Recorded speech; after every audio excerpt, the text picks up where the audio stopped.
solutions company Access Group has disclosed plans to commence a $14.7 million agricultural project in Ekiti State.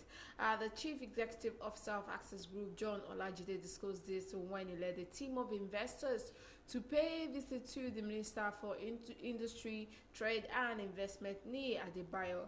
According to a statement released by the Minister's Special Advisor on Media, Ifedayo Shayo, Olajide said the project, when completed, will provide 5,350 direct and 10,950 indirect jobs.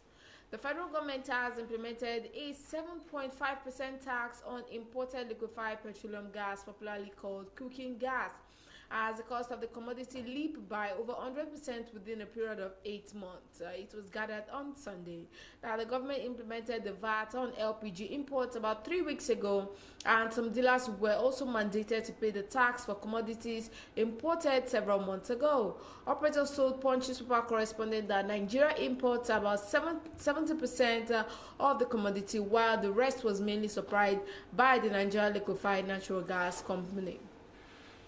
The relocation and compensation policy developed to resettle indigenous people from the federal city center to designated locations is yet to fully achieve its purpose, according to the Minister of State for Federal Capital Territory, Rahmatu Aliyu has said. The minister said this in Abuja during the launch of a project by Civil Rights Movement, the Resource Center for Human Rights and Civic Education, designed to promote the rights of other original inhabitants in the FCT.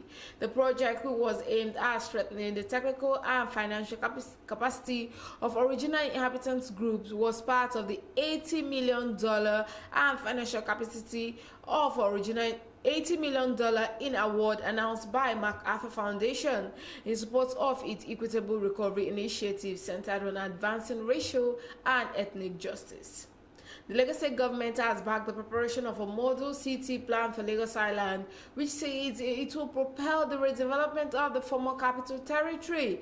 This was disclosed by the Commissioner for Physical Planning and Urban Development, Dr. Idris Salako, at the inauguration of the technical committees for the preparation of Lagos Island model city plan in Alausa. In his remarks, Salako said the plan would address sectoral and spatial issues created by population explosion, as would ultimately serve as a guide regarding land use and approval orders, among other planning parameters. The special advisor to the Lagos State Governor on Central Business District, Mr. Olubenga Oyenride, has appealed for patience and understanding of road users, residents, and business owners within the CMS Marina axis as reconstruction and rehabilitation works continues on the road. In a statement, Oyenride said that there was a need to continually appeal to motorists, residents, and business owners to exercise caution, patience, obey traffic diversions and traffic rules to mitigate the upsurge of traffic buildup as a result of the road's rehabilitation work. The Nigerian Academy of Engineering has called on the government at all levels to revamp technical and vocational training institutions across the country to reduce low supply of skilled artisans. The body said the low supply of labor force in artisan trades such as carpentry and joinery, electrical installation, masonry, welding, and fabrication had amplified a need to re-energize apprenticeship training.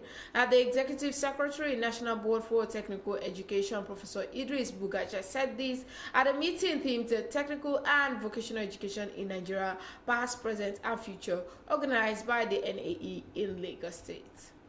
Several rockets were fired at Kabul's airport on Monday. Witnesses and security sources said less than 48 hours before the United States is due to complete its troop withdrawal from Afghanistan. The sound of rockets whooshing over the capital was heard by AFP staff before the administration toppled 2 weeks ago by the Taliban said the rockets had been fired from a vehicle in North Kabul. This is the midday news. Do join me on the afternoon business show, and as more breaking news stories reach me here in the studio, I'll be sure to let you know. Assemblies of God, Lagos District invite you to her annual Bethel Experience 2021. Theme: Repair the Altar. Date: Wednesday 1st to Saturday 4th September 2021. Venue: Bethel Camp, Kilometer 48, Lagos Ibadan Expressway. Ministry: Reverend J.N.G. Okafor, Lagos District Superintendent, the host. Probably What was asked in the same Sunday was one particular thing, that 1 billion and 6 billion of worshippers all the world over asking God one particular thing, and the same God will supply their needs according to his riches in glory by Christ Jesus. So one shout hallelujah. Reverend I am Mpamugo, speaker. Reverend Isongunyo, SCN, speaker. Reverend Dr. Elisha Anyanwon, speaker. He releases catapult. The battle of Goliath was fortified, but there was an unprotected side of Goliath. Jehovah started looking for that place. Reverend Emmanuel Aja, speaker, and other anointed men of God, come to Bethel and be better. Jesus is Lord.